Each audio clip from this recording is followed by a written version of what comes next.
Thank you, Dr. Mohammed Al-Hayaza. And I want to thank the organizers of the conference. This is really a great event, and I'm very happy to be a part of this event and to participate in today's panel.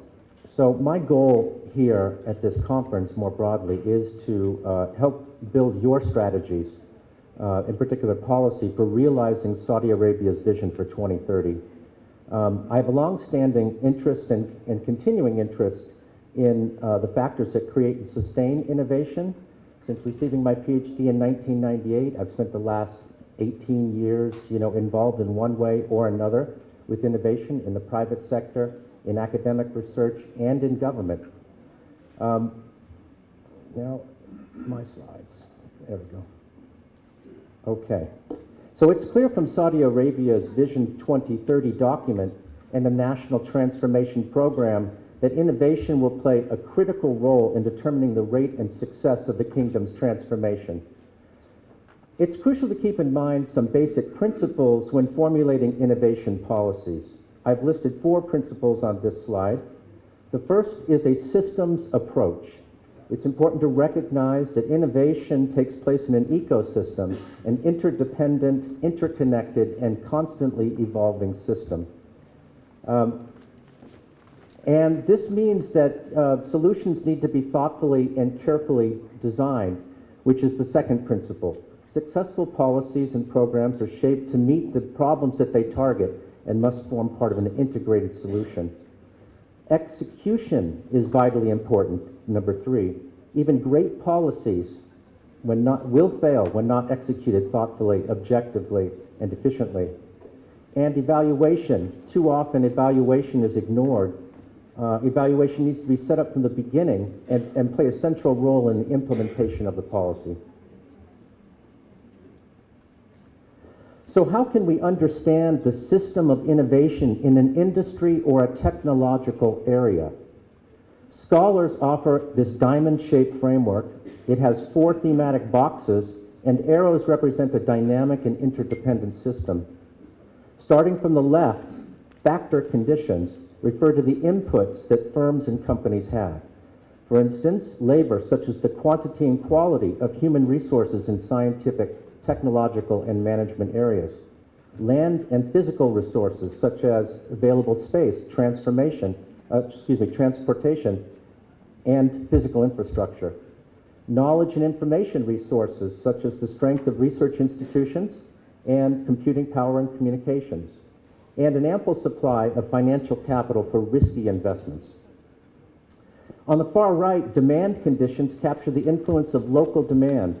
The character of home demand, that's the consumers, the business buyers, and government procurement play a central role. Firm innovation is highly responsive to the needs and demands of their clientele.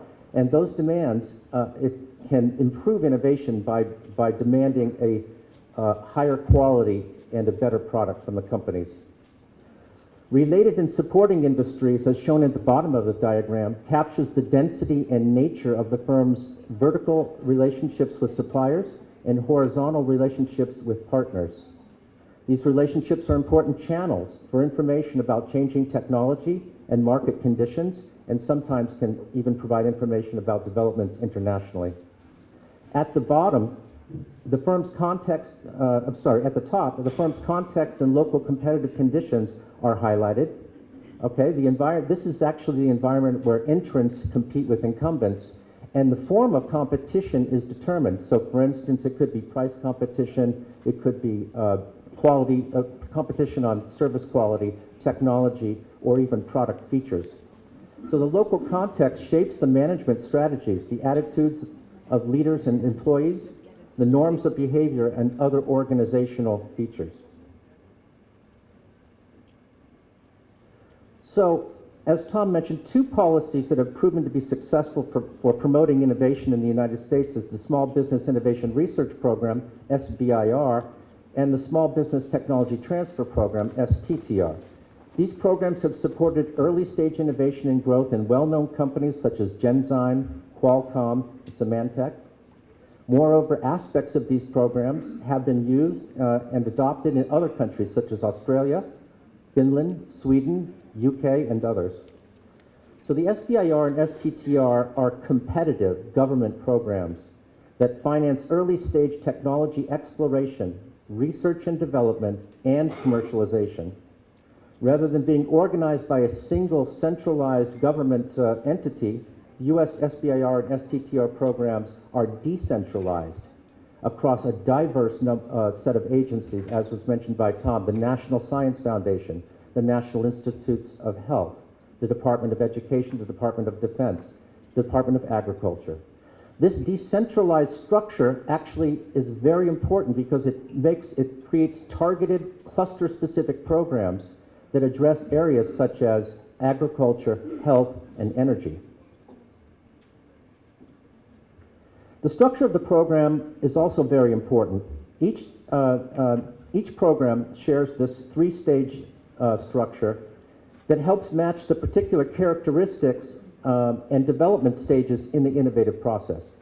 This multi-stage structure also helps to resolve technical and market uncertainties related to new technologies and the innovative process. All applicants must start with a Phase 1 proposal. The Phase 1 project is intended to be a feasibility study of a new idea, particularly the technological feasibility of an early stage technology. It typically lasts from 6 to 12 months and on average has about $150,000 in the award. Phase 1 projects are funded with the understanding that many will fail, and this eliminates less promising ideas before too much investment has been put into the initial idea. If the results of the feasibility study are favorable, then firms can apply for a Phase 2 award to bring their idea into product development. The Phase 2 award typically lasts about 2 years and is approximately $1 million.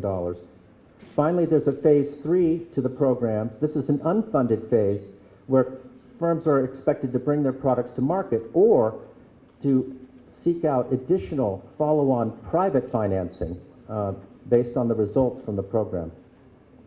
To this structure, the U.S. agencies have added some educational programs to help new entrepreneurs to establish industry contacts and connections, as well as develop practical business skills. So for instance, many academics have used this program to become entrepreneurs, and these educational programs can help boost their skill set in the business environment. The programs differ in two important respects. The SBIR program places greater emphasis on the private sector and the individual companies, but the STTR program requires collaboration with a nonprofit research institution. This difference is reflected in the requirements placed on the principal investigator. That's the person who leads the innovative project. The SBIR program requires the principal investigator to be employed at the small business at least 51% of his time, whereas the STTR program does not make any requirements on the employment of the principal investigator. In that regard, the individual may be an academic and maintain his academic position while being involved with this private sector project. So, yes, you can see that this slide puts the SBIR and STTR programs at the center of the diagram I showed you earlier, and it just shows that they're capable of influencing all four major components in the innovation system. So for factor conditions, the programs create a supply of risk capital. They also help build labor and information resources through the research process and dissemination of ideas.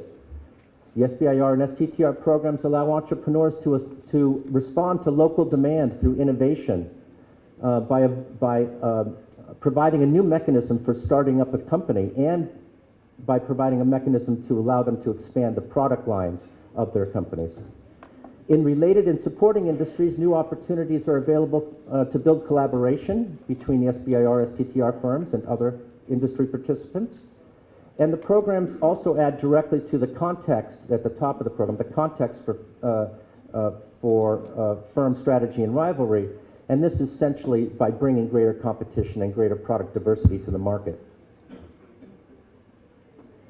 So the SBIR and STTR programs have been around long enough that researchers have been able to actually document program benefits, which is a great plus, because we'd like to know if the program is going to work and has worked rather before we end up adopting it. So I provided references for these program outcomes in the white paper I prepared for the conference today.